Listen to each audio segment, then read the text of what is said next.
ঐশ্বরিয়া রায় বচ্চন মঞ্চে উঠে সরাসরি প্রধানমন্ত্রী নরেন্দ্র মোদীর পা ছুঁয়ে প্রণাম করলেন।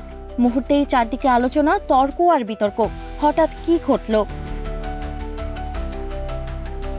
অন্ধ্রপ্রদেশের পুট্টাপার্থিতে শ্রী সত্য সাই বাবার জন্মশতবার্ষিকী উদযাপনের সময় ঘটে এই ভাইরাল ঘটনা।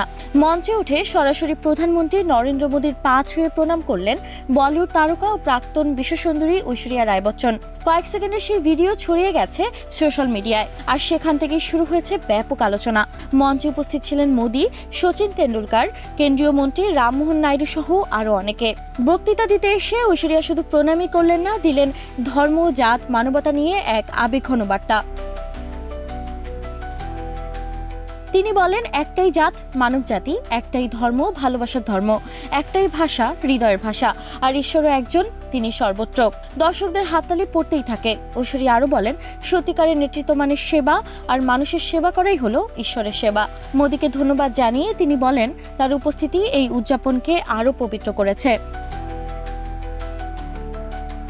শৈশব থেকে সত্য সাইয়ের শিক্ষার সঙ্গে যুক্ত থাকায় এই অনুষ্ঠানে তার উপস্থিতি ছিল বিশেষ। ভিডিও ভাইরাল হওয়ার পর নেটিজেনদের প্রতিক্রিয়া মিশ্র। কেউ তার কথা অনুপ্রাণিত, কেউ আবার প্রশ্ন তুলেছেন, এই প্রণাম কি শুধু সম্মান, নাকি এর পেছনে আছে অন্য কোনো উদ্দেশ্য।